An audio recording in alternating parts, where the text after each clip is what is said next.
Good evening, everyone. Goeienaand, Dumelang, Sanbonani, Molweni, friends, colleagues, students. I'm very pleased to welcome you all to this Vice-Chancellor's Open Lecture, delivered online by the University of Cape Town. The Vice-Chancellor's Open Lecture provides an opportunity for anyone, whether they're connected to UCT or not, to hear firsthand from people who have distinguished themselves in their respective areas of expertise. These are people who inspire us to greatness. By hosting this lecture online, we make it possible to include alumni and other friends of the UCT community across the African continent and the world. It also offers us the opportunity to hear firsthand from experts such as tonight's speaker. We need this kind of discussion so we can hear and consider different points of view. In this way, we instill a sense of inclusivity, transformation, and excellence within the university community. This is an important part of my vision as a leader. The pandemic has reinforced the importance of disrupting the old patterns of thinking and behaving that have led to the current state of the world. Even in affluent countries, the wealth gap has widened at an alarming rate over recent years, especially because of the pandemic's effects on national economies. On the 13th of July, the UN Secretary General Antonio Guterres warned the 2022 high-level segment of the UN Economic and Social Council, and I quote, "Our world is in deep trouble, and so too are the Sustainable Development Goals. Time and again, it is the most vulnerable and marginalized who suffer most when crises hit. It is time to prioritize investment in people, to build a new social contract based on universal social protection, and to overhaul social support systems established in the aftermath of the Second World War. Any hope of solving the world's challenges starts with education. But education today is wrecked by a crisis of equity, quality, and relevance." Close quote. That's the Secretary General of the United Nations, Mr. Guterres. This is the topic that will be addressed by tonight's speaker, Mr. Vikas Pota. Mr. Pota is the founder and CEO of T4 Education, a digital media platform that aims to build the world's largest community of teachers and schools to network, collaborate, share good practices, and support each other's effort to deliver quality education to every child. T4 Education is Mr. Pota's response to COVID-19. During the pandemic, when most of the world was in some form of lockdown, he set up the digital platform to help educators navigate the new normal. But that vision has grown to encompass massive change in education from the grassroots level to the top table of decision making. Mr. Pota's work aligns closely with UCT's massive transformative purpose for Vision 2030, which says to disrupt unworkable systems and practices to unleash human potential to create a fair and just society. Mr. Pota demonstrates the power of change that can be achieved by a few people or even just one individual. This is the message that is crucial for all of us, but especially for today's students. The point here is that each of you participating in today's event can lead the change you want to see in the world. You do not need a group, you do not need the whole township or the whole city to follow you or to be with you. You need to be driven by the dream to change the world for the better. You only need to have a vision and know how to communicate it. Mr. Pota serves on several non-profit boards, including the Education Outcomes Fund, the Queen Rania's Teacher Academy, Educate Girls and Teach for All. He's an honorary lecturer at the University College London Institute of Education and was a visiting practitioner at the Harvard Graduate School of Education. He served as a senior policy fellow at the University of Cambridge Centre for Science and Policy. He has been recognized as a World Economic Forum Young Global Leader and as one of London's 1,000 most influential persons. He was recently named European Regional Honoree for the 2022 Young Presidents Organization Global Impact Award. Mr. Pota, it is such an honor to be able to listen to you today. Thank you so much for accepting our invitation, and we hand over to you. We look forward to your lecture. Vice-Chancellor, friends in Cape Town and the world over, many thanks for this opportunity to present some thoughts. I greatly value the ability to have a discourse and to share some thoughts, many of which are work in progress. And so what I present to you today is very much that experiment that or a journey that I have been on to talk about how we think about change given the circumstances that are presented in front of us. And what I really want to avoid us falling down the rabbit hole of is this notion that everything is just too difficult. Everything is so insurmountable that, I don't want to evoke a sentiment where we feel that we can't do anything, because friends, that is simply not an option. And so we have to think about, well, the world quite evidently needs to change, and we need great change makers. And that is how I'd like to frame today's discussion and lecture and topic. And so, friends, as I commence my remarks, I'd like to consider myself still very youthful and just share some of my learnings. But when I do that, I want to set the context of the world facing a humongous amount of challenges, whether we look at climate change. I live in the UK, and we had last week, temperatures higher than most of the world, which is uncharacteristic simply because we live normally in a climate of rain, all the way through to poverty, disease, and also the challenge is related to automation, that economies around the world face that are leaving many behind. Amid times of such great change, the world's change makers need to step forward and find their voice, is my firm belief. And this is all underpinned by a commitment to education. And when I think about what Professor Phakeng spoke about with regards to the Sustainable Development Goals, there being 17 such goals that the UN system has put out with all our governments, saying that we have to try our level best to do as much as we can. I think the missed opportunity was actually in not fleshing out all the issues that there are, but the missed opportunity was not just about focusing on one thing. And that one thing is quite simply underpinned by this belief that whatever the question, education is the answer. So whenever we look at climate change, what is the answer? Education. We look at poverty, what is the answer? It's education. When you look at disease, education. If you look at automation and changing workforce patterns, education. When you look at all of these challenges, my firm belief is that education is the answer.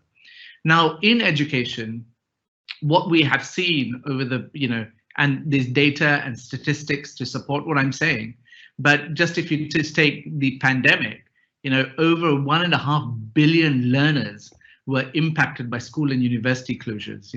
Global education, or education as a whole, is now just about emerging from the greatest crisis it has ever faced.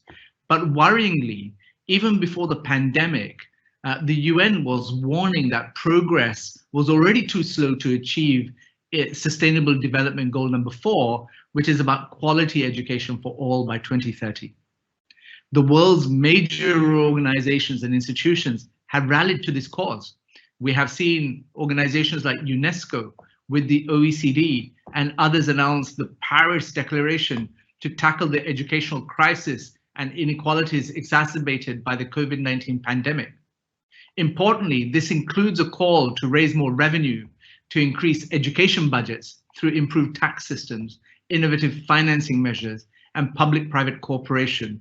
It also includes investing in key policy priorities for recovery and accelerated progress towards SDG 4.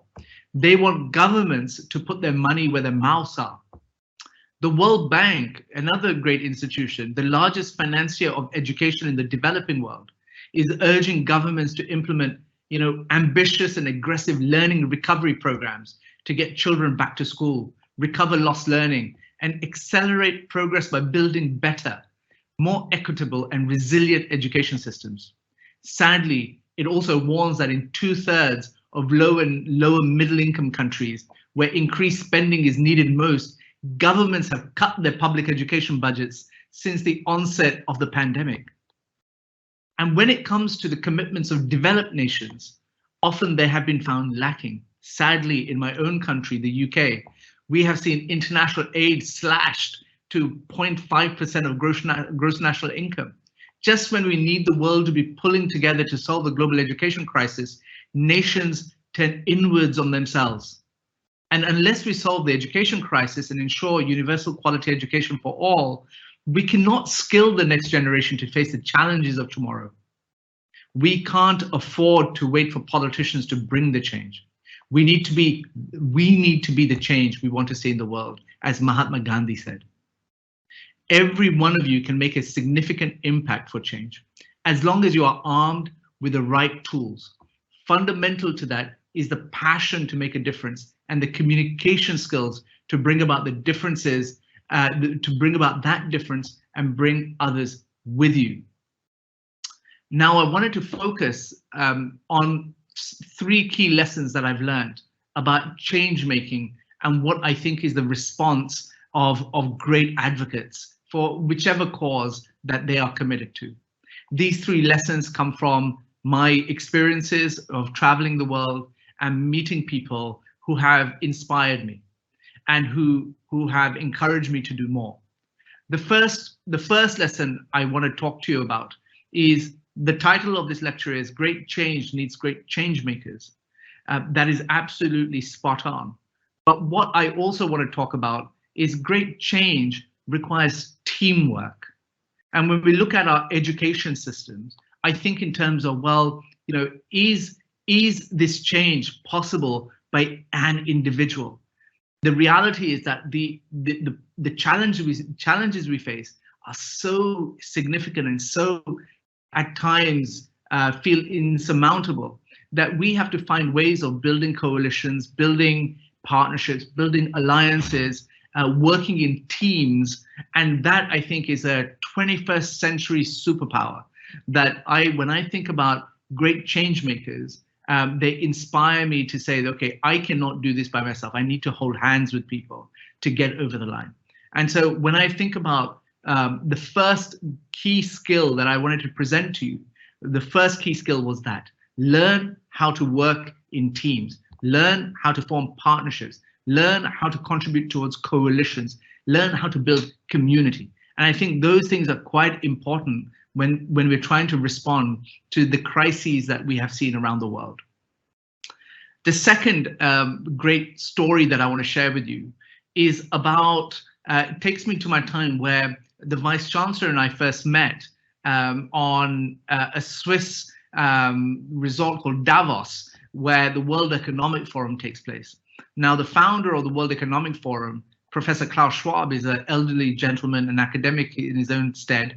And every year at the World Economic Forum, what they do is they appoint 6 co-chairs of that big conference, which is attended by the who's who in the world.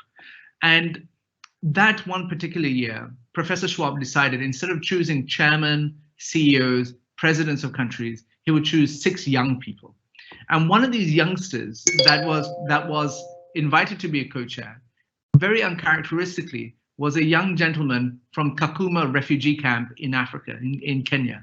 And his name was Mohammed. And I remember being at a dinner that he was invited to, and there's a small group of us. And Professor Schwab made the opening remarks, introduced Mohammed, who he was meeting for the first time as well. And then there was a series of questions.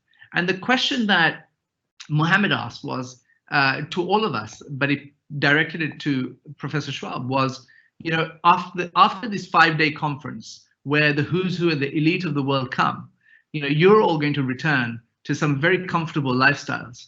I'm going back to a refugee camp. So how do I make the next 5 days count? And which I thought was a really great question to ask, and a very valid question to ask. And to which point Professor Schwab, in all his humility, answered the question. And this is the story that really inspires me and actually made me think a lot, which is around, Professor Schwab went on to say he's been organizing this convening in this Swiss hilltop resort for almost 50 years at that point. And it's grown to such a degree, he doesn't know the full extent of what happens during these 5 days. But he does know, and this is what he went on to say, which is the message that I want to make sure lands, is he went on to say that, the future belongs to people who are able to stand back and connect the dots for other people. And I thought there was something quite profound in what he said there. If we apply it to our own world and our own, the way we consume media, the way we consume information, the way that we're, global society has been knitted together because of technology, there's a lot that you can get lost in. And so when I think about great change needs great change makers, I think about one of the super powers that great change makers have is the ability to stand back and say, actually, I'll take this, this, and this, and find out what the connection between that is, and actually point someone in the right direction. And it's that navigation that I think is a really important skill set for us to learn as change makers. So the first point I made was around learning to work collaboratively. Now what I'm saying is take that collaboration further and make sure you're able to serve your community by way of pointing them and drawing the thread, the common thread between things. But that requires you to detach yourself to some degree, to have a look at the wider landscape and try to connect the dots, as it were. And the third message, and the final message I want to leave you with, is a story that I've been fortunate, for example, when we think about some of the most charismatic politicians in the world, we think about presidents all over the world. And particularly when I think about Barack Obama, I think about someone like that who had this most incredible charisma, was a great change maker in his own stead in what he achieved for his country. And when this is the most powerful and influential man in the world. Like, he occupied the Oval Office, and he had all the resources at his fingertips, as it were. I was fortunate to be invited to an event post-presidency where he was giving a lecture. And for some time, obviously, we'd been familiar with President Obama through the speeches that he made, through his campaigns, through mass media. But to be in the same room was quite exciting. But the thing that really, really dawned upon me was this reflection that he provided. And he was asked a question. The question was, what is the biggest leadership lesson you have learned in your time as President of the United States? And like every good politician, he took the question. There's a pregnant pause, and then he tried to answer it. And he said, look, it's exactly what I was saying at the beginning, which is around, he occupied the most incredible office in the world, where he could have done whatever he wanted to. He had the world's riches at his fingertips. He could have done so much bad, but he also do so much good. And he said, the one thing that I do know, before I tell you what he said, I have to preface my remarks by saying that I'm a political junkie myself, who believes in systems, who believes in policy making, who really gets behind that. So to hear Barack Obama say that the biggest leadership lesson that he has learned is that policy no longer moves the needle, resulted in my jaw dropping to the floor and a big thud being heard. And this is a man with all of life's levers to create change. They're saying that policy just doesn't cut the mustard anymore.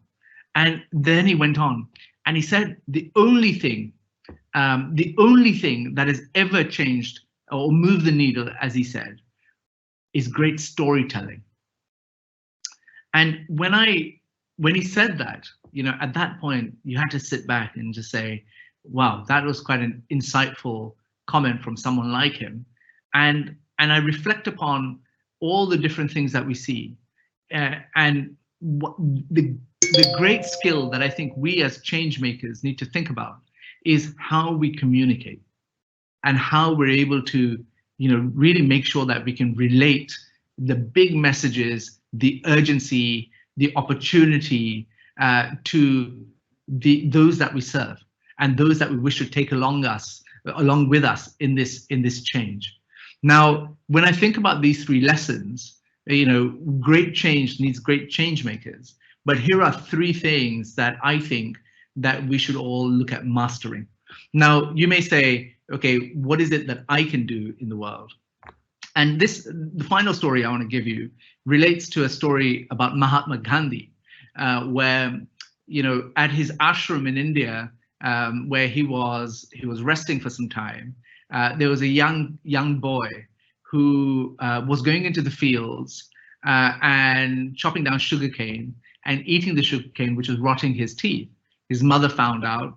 His mother, obviously scolded him, and the boy still wasn't listening. So the mother dragged him to the ashram and said, Gandhiji, please tell my son that not to do this because it's rotting his teeth. She was expecting Gandhiji to, have a stern word with this young man.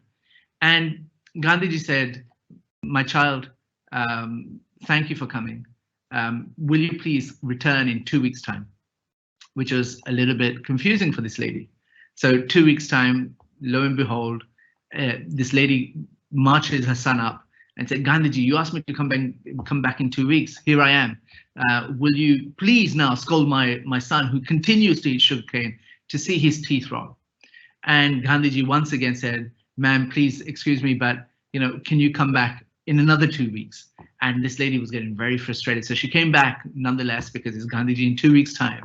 And she said, Gandhiji, I'm back. Like, you asked me to come 4 weeks ago. 2 weeks ago, I came, turned me away. I've come back again, like you said. Will you please admonish my child for eating sugarcane? He continues, and this is not good for him. And Gandhiji again said, my child, would you come back in 2 weeks? At that point, this lady was so frustrated as the story goes. And she admonished Gandhiji, saying, what is this? She said, my child, who am I to tell your son not to eat sugarcane when I enjoy it too? And therein lies the whole thing about, be the change that you wish to see in the world. And we also have to think in terms of how we can become better. And so when you think about change making, when we think about politics, when we think about some of the greatest struggles that we have, you realize that, well, that transformation won't come unless we are committed to the transformation of ourselves. And that's where great change making can happen first. And that's what we should focus on. And so when I think about the opportunity that you have provided today about great change needing great change makers, as I've said, I'm a firm believer in the power of education. I'm passionate about education. And that's why, and the reason I am is because I recognize that it's the biggest difference I could try and make to make sure that I can actually build a community from the grassroots up that actually tries to respond and tries to make a difference to systems change in a way that perhaps hasn't been attempted previously at the scale that I want to see. And the question that you have to ask yourself is, why is it, what cause matters most to you? If you can answer that question, you're halfway there. Now, all you need to do is go out and make the change. Thank you, friends, for this opportunity. And Professor Phakeng, thank you so much thank you for inviting me to reflect on this journey and to share some thoughts. I hope this isn't the last time I get to speak with you all. But certainly I hope to come back in a few years' time to tell you how my thought process has changed with regards to this subject. But thank you so much. Thank you very much. Thank you very much, Vikas. You've said so much, and let me invite people who are listening right now to insert their questions, and we'll share them with Mr. Pota, and we can have a conversation. It's interesting when you shared the story of Obama saying policy no longer moves the needle. The only thing that moves the needle is great storytelling. And I thought, but the story has to have some content. So yes. What the content of the story matters. And I'm wondering whether that doesn't take us to a place where young people think, well, you have to be a good storyteller. Why do you need more education? Have a story to tell. Yeah, look, it's a great question you ask, and I don't want anyone to misinterpret what I'm saying by saying that style trumps substance. That is not the intention over here. And actually, we see it a lot in the world with regards to all these social media influencers, and I want to be a TikToker and earn my millions that way. You've got to be good at something. You've got to feel passionate about something. You've got to bring your skills to something. You need a body of knowledge, and there is no real, what do you call it, a hack for that. You have to invest in the process, and that's why institutions like UCT are so important, where they allow the space for young people to actually develop an idea of who they are for the first time and develop an independent thought, perhaps even at university. And that's what the power of going to a place like UCT is, that enables you and equips you and gives you the space. I believe, Professor, that you also told the story about how President Mandela actually talked about the importance of universities on that basis alone, that it provides, especially poor people, the first opportunity to go out and try to be independent by themselves and try to craft an idea, an opinion, and shape themselves behind something. And so you're right, absolutely spot on in saying that substance matter. It's not just about spin. But at the same time, when I think about it, Professor, I look at the challenges in education that we have. And I look at, for example, like, pre-pandemic, forget all the chaos that's ensued after that. I look at official data from national education systems. There are 7 odd billion people on this planet. And I want to do a small quiz, if that's okay, and ask the audience this question, which is around, okay, every government assembles data about various many things. And in education, they also have ways of looking at the gradation of schools. And so in the UK, for example, we have a regime that says you can be classified as a failing school. So the question here is around, how many schools or how many learners, students are there in schools around the world that are officially recognized as being failing schools? So how many children, how many students are there in schools that have been categorized by their own governments as being failing? I mean, let's do a small exercise. What do people think? Put it in the chat function, in the Q&A section, what number you think it is. So let's have a stab. Do you think the number is 1 to 10 million? Do you think it's 10 to, let's say, 25 million? Is it 25 million to, say, 50 million? Is it from 50 million to, say, 100 million? What do you think it is? And I'd love to get some responses from you on this particular point, because once you know the truth, you stand there and say, well, how can we accept this? Right? And that's where I think great communication skills come in, because it is the parents, it is the common population that actually keeps on sending little Johnny to their schools, but not really engaging with education. And that's what we need. And so I don't know what responses have come in, but I'd love to see if there's any responses.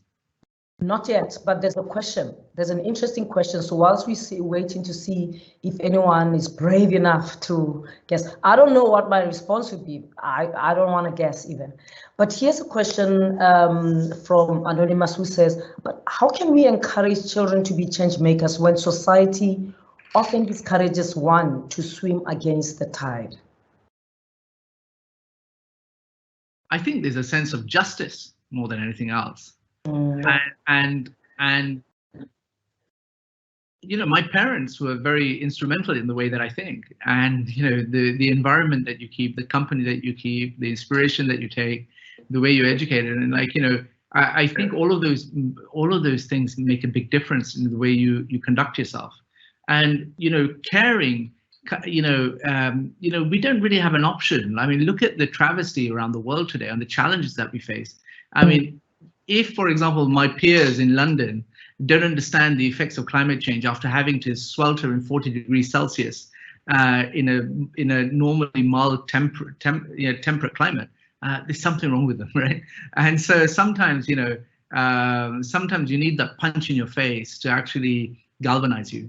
And in education, like, you know, this is a great Warren Buffett phrase, Professor, that I've been using quite a bit nowadays. And you know, sometimes you think, what is the relevance of someone who's a financial guru to talk about in education? But you know, he said these words, and I think the pandemic actually really brings at home what he meant, which was, you only know who's swimming naked when the tide goes out. And the tide has gone out during the pandemic. We now see all the, you know, we've been sold a pup. And we have to do something about this. I mean, you know, you could have shied away from it. You could have put it under the carpet, you know, swept bad news. But look at the crisis that we now have to deal with. You know, in your country, for example, there's a humongous conversation around psychosocial support. It's the biggest epidemic that we will face, and like, how are governments pivoting towards dealing with that? And we, you know, it's, again, sometimes it takes a jolt, and that's what we've had. And hopefully great change makers are able to go and continue the fight and actually follow those winds of change that have occurred and fan them so that they're not forgotten, these lessons are not forgotten, and you hold people to account. And so that's, I hope it tries to answer your question. But have there been any submissions in terms of the number? Otherwise, I'm willing to give the number. There are some submissions. So there's Zukile says 100 million. Rachel says 25 million to 50 million. All righty. So the answer, you know, Professor, and all my friends who are watching, the answer is actually 500 million children are in failing schools around the world, out of a total human population of what, 7 billion. How is that acceptable? And this is pre-pandemic. You know, when you think about it, and let's use another exercise and spend some time talking about other things and ask the audience. Okay, say education we're so committed to, right? And Professor, you yourself are a teacher. You know, in order to achieve Sustainable Development Goal number 4, you know, we need X number of teachers, new teachers, right? How many teachers do you think we need in the world? New teachers do we need in the world to actually try to achieve that goal?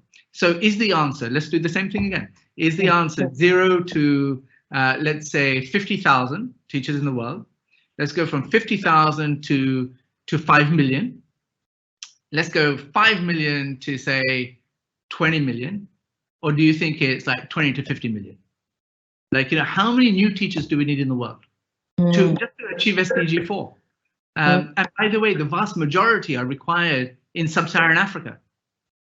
Like, you know, this is close to home. And let's have a stab at that. How many teachers do you think we need? And then when I answer this question, you see the scale of the challenge, and you think, okay, we need to be doing what we can. And actually, some of my friends may be watching this. In South Africa, we have great organizations that are trying to address this, whether it's the Jakes Gerwel Fellowship, whether it's, you know, the Teach for All network in South Africa, whether it's, you know, all these education trusts that exist. I think these are all great change makers trying to bring great change, and they're attempting it at their scale, which has to be supported. And because the thing I learned is that we can't just leave it to the politicians. Yep. We can't just leave it to the system leaders. We have to contribute as well, right? Apart from our tax money, we have to put everything we can because we care. And it's human capital that gets us over the line every time. And so that's what I wanted to say. Yep. There are people answering on social media as well. Jolene and Colleen will help me bring the answers here. But here's another question whilst we're waiting. Badanile Masango says, in the South African situation, unfortunately, the concept of failing schools take a racial dimension.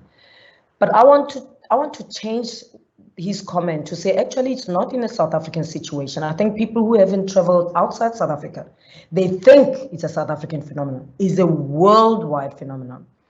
Anywhere in the world, yes. Unfortunately. And why is the case? I mean, are we reproducing marginalization, disadvantage?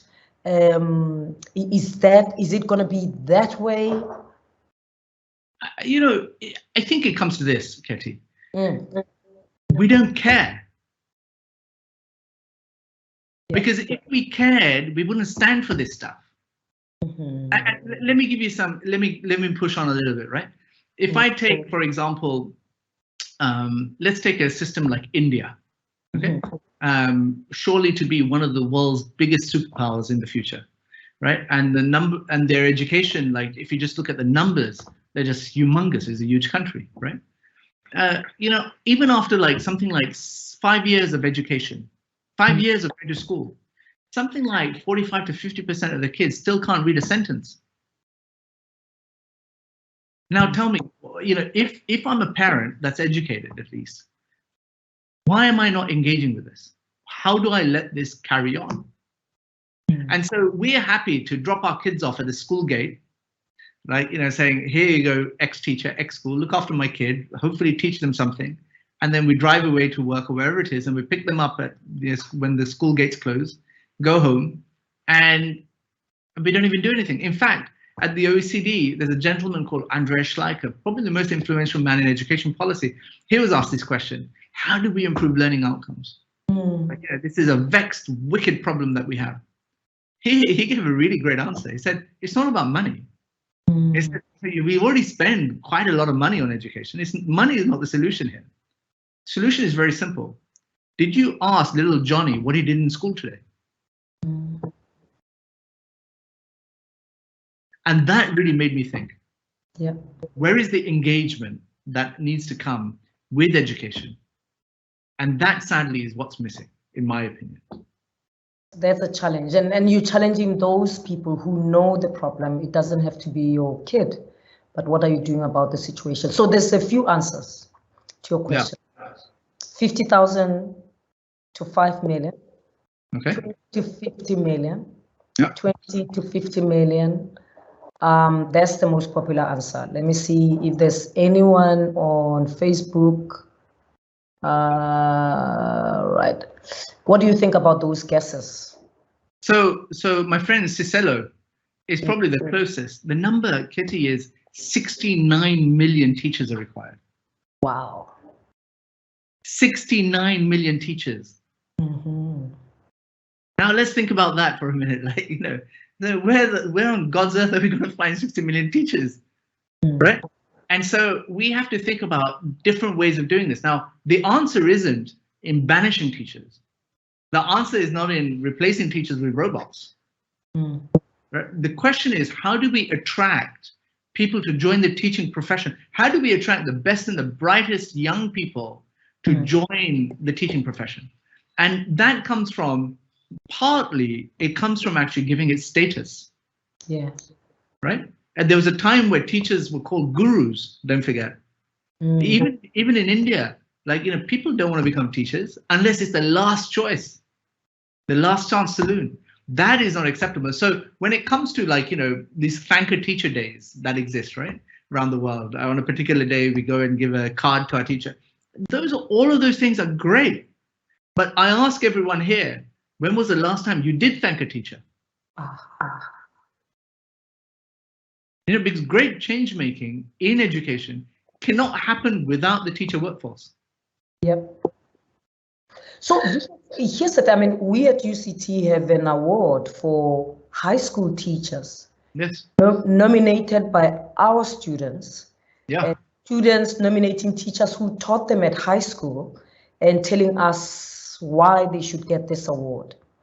And And it's an amazing experience because, I mean, this week actually we gave the award to Miss Nisi in CBC or CBC in KwaZulu-Natal, nominated, she's a physics teacher, nominated by a student who's doing third year business science, Bachelor of Business Science. And he says the physics teacher was the best.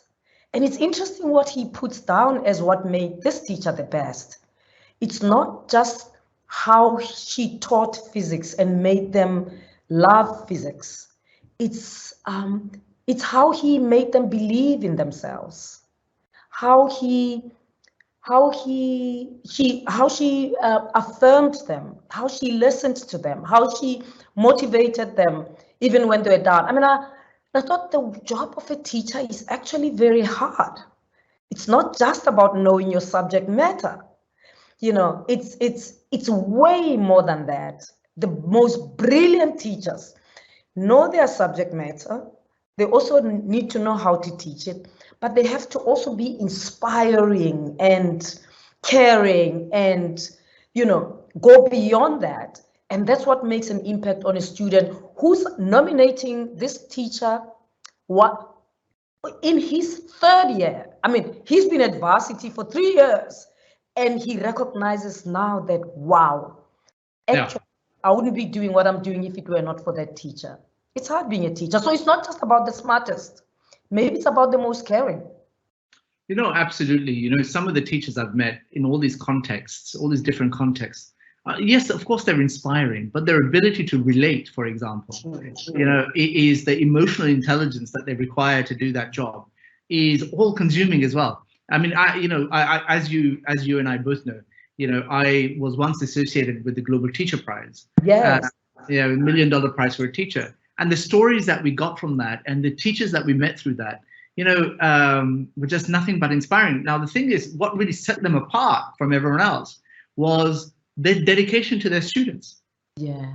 You know, the service that they provided and understanding that somewhere, sometime, that penny will drop in little Johnny's head that will set him on the right path and that commitment towards it. And that is what we have to doff our hats and say that's what teachers do. Now, I know that, for example, you have, as a university, taken a foray into online schooling. Yes, and that is to enable wider access and participation in education, which is fantastic. But there's a story I wish to tell you, which is one of the winners of this Global Teacher Prize, a lady called Maggie Mcdonnell from the Canadian Arctic. She won the prize. And you know, you can imagine there's no connectivity, there's no technology as such. And she was on a UN panel in New York, and there was a conversation about the deployment of technology. And I said, yeah, but what good is an iPad when that child needs a hug? True. Yeah, and that's but only a good teacher recognizes that. Correct. Yeah. And so good technology can actually amplify and accentuate and make the job easier of a teacher in many different ways, but it cannot replace the teacher, right? And I know that that's not the intention of the UCT school, the online school, where, again, one of my favorite teachers is actually a teacher called Marge Brown. I don't know if you know her. She's a teacher in UCT online school. Oh, okay. And incredible history teacher, if I'm not mistaken. You know, and I would love to be in a classroom with her. And to me, when I think about if it's an online medium, how do I get in front of this lady? Because she, I'm sure, will have so much impact in young people's lives as she has had. And she was a finalist for the Global Teacher Prize. Just like in Cape Town, there's another lady called Wendy Horn, who now works for the Western Cape Education Department. You know, and again, incredible teachers, all of these. And something that we should do to celebrate and try to make sure that we try to make sure the best and the brightest do come into teaching just as much as they do into engineering or medicine or finance or any of these areas. We want the best and brightest. Yeah, Vikas, I'm gonna talk to the online high school, online education and connection, because hugging is one thing. It's easier to do it face to face, and I think in a context where you have so few teachers, and maybe let me say so few quality teachers and quality teaching, we've got to use whatever we have to reach more, to make sure that the few who are quality teachers reach more. And maybe, just maybe, there's another way of showing empathy, connection than physical in a context where we can. And I keep thinking, I made so many friends with people online during the lockdown. I just think how the past 3 a.m. squad blossomed during the lockdown with people that I had never met. And I feel like I know them. I feel like, if I were to throw a party of 50 people, I would probably include them. It's an interesting thing, but maybe it's still unfolding. And I often think maybe in the future, with many children on the continent of Africa who live in child-headed homes, they don't get to be exposed to read or to whatever. Is there a possibility that maybe technology might be useful? No, 100%. No one is saying that technology is not incredible and can revolutionize and transform what we do. But I think it's a story a little bit far-fetched when we say that we don't need physical contact. Again, Kitty, and please, I'm trying to be brave over here by even entering this subject.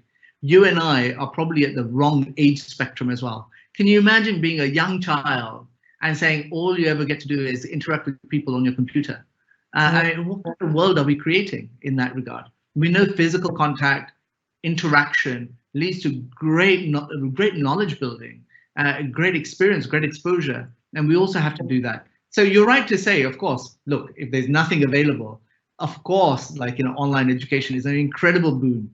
But if the opportunity exists, blending that with physical contact, there's nothing like that.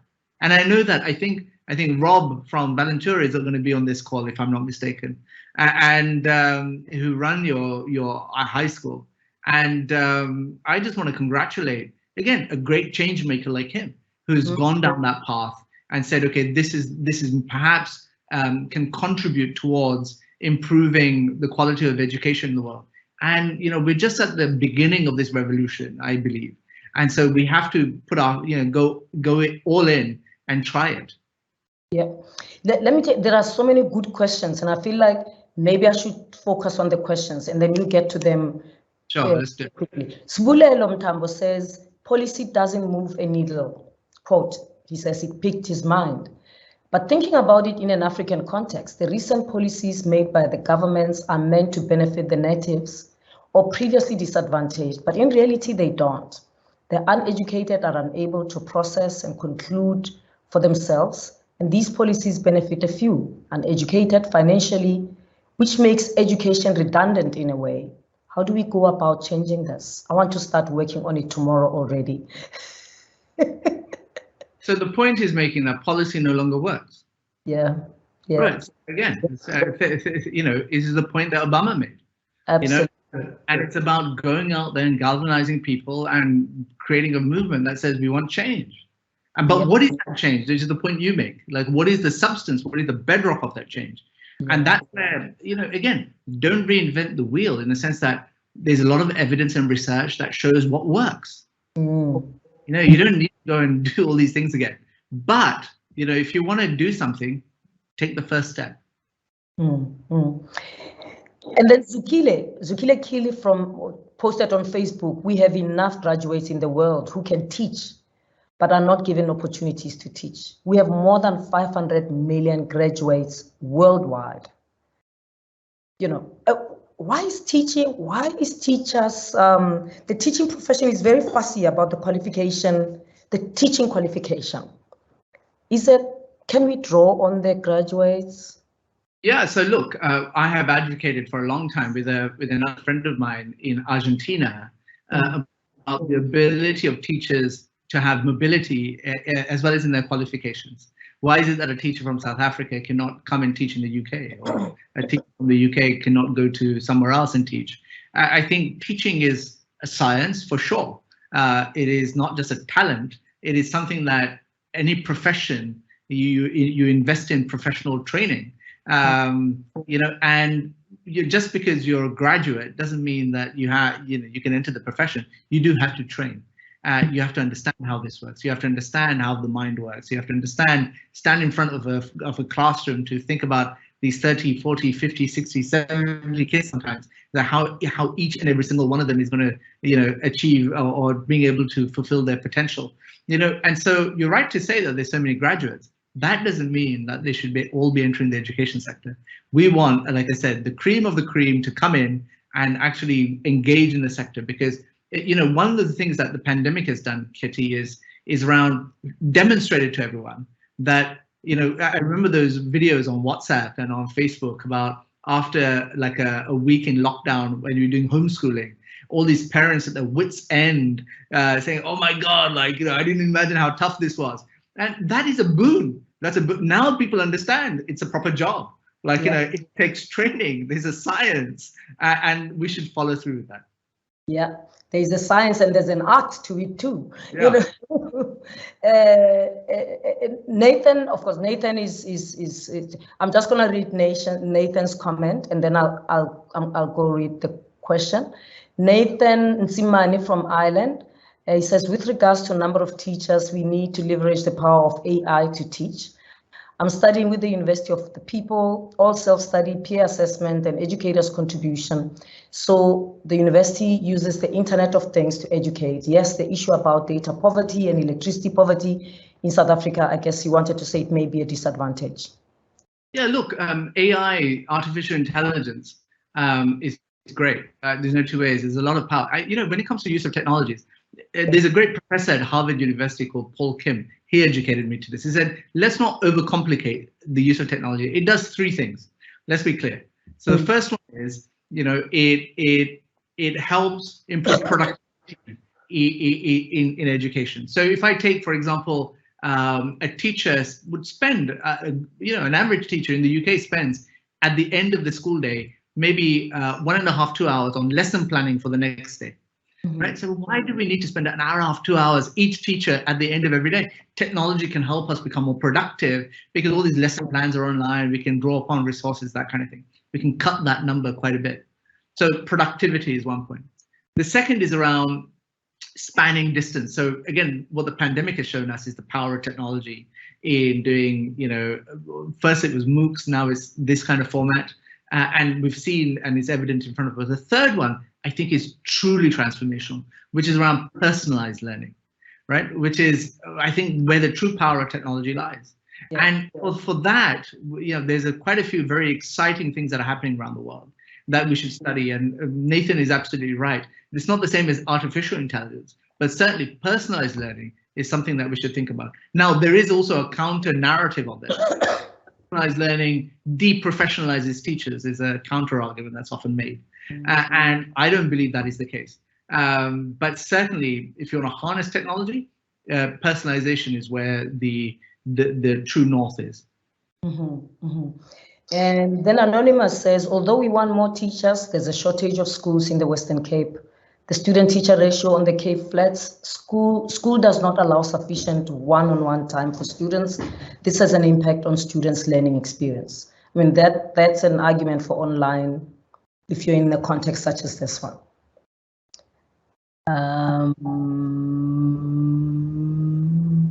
All right. Oh yes, and then Yolanda says we see failing schools, and this will be my last question. Failing schools, we see failing schools in the underpreparedness or unpreparedness of students that present at university. I mean, the consequences of failing schools lingers with the students forever. No, and society, not just the students, and like society. And so, at the about a year ago, I started up a new prize, and it's a prize mechanism actually to think about school improvement strategies. That how can we surface them from schools around the world? And we called it the World's Best School Prizes, and there are 5 categories. Because the research shows that if schools do these 5 things really well, you lead to a strong school, like, a very good school. So, when I say the world's best schools, you often think about grades. You think, oh, in mathematics or in science or in English or whatever it is. But actually, it's a trick that we're playing on people. It's a gimmick to some degree, where what we're trying to do is repurpose or redefine what good looks like. And in education systems, this is the point I made, the first story I told about teamwork. Everyone knows it's not about an individual person. It's about a team of people trying to address, and that team of people is an institution. And in education, that institution is the school. And so we have to think about how we create strong schools. Now, I'm really proud, and you should be too, that there are 2 schools from South Africa that are finalists in the World's Best School Prizes. And both of them are from Cape Town, right, where your university is. And you look at actually what they're saying and how they've gone about what they're doing, and you just think that's world class. Now, the question is, how do we replicate that? How is it that we learn from that? How do we disseminate the learnings from these 2 schools? And so that's what I find quite fascinating. But you're absolutely right. Failing schools do more than just damage the learner. They damage our society. You look at populism, you look at all these great challenges that we have today in politics. Whatever the question, education is the answer. Yeah. I mean, I'm really looking forward to some conversation about those great schools, because the question about what makes a great school is a big question, and people who are in the most impoverished schools think that resources is what makes a great school. But of course, you can have a well-resourced school that's not great at all. And so I think the stories of the 2 schools will be very instructive for many educators. Yeah, I like them. There are 50 schools that we've shortlisted around the world that we can all learn something from. So, for example, one of the schools from Cape Town is a school called Pinelands, if I'm not mistaken. And Pinelands has created this, has this expertise in how every school in the world can be just more inclusive as a school. Right? Now, this is not a story about South Africa. This is a story in the whole world. We're grappling with this problem. Exactly. And we can learn from this school, right? And so that's what I mean about we can, talent and expertise resides everywhere in the world. But the opportunity to showcase and to tell their story doesn't. And that's why I'm really proud of the World's Best School Prizes as a way of, it's a mechanism to tell the story about schools and actually try to disseminate the expertise that resides in them so that other schools become better. Great. Because we are at the end of our program now. I thought you had promised that it's going to be just a short conversation, but it can't. This is education. But unfortunately, we have to conclude this fascinating discussion. What an inspiring talk. Really, thank you for sharing your insights. You have given us a glimpse into how we can all be change makers by starting with education, and we can grow a vision into ways of addressing the many different social challenges that are gripping the world. I want to thank my colleagues from communications and marketing, as well as from information and communication technology here at UCT. Thank you for organizing, and thank you for managing this event. Thank you for making sure that our calls don't get dropped. Really appreciate it. And thank you to each and every one of you that listened to this fascinating discussion. May we all take to heart the challenge to become a change maker. It doesn't take much. Get people who are also passionate about education, who can do something in your community, in the school next to you. Don't wait to be a teacher. You don't have to be a teacher to contribute. You can work with the teachers, support them to make education meaningful, to broaden the circle of people who get access to quality education. Thank you very much. Have a good evening.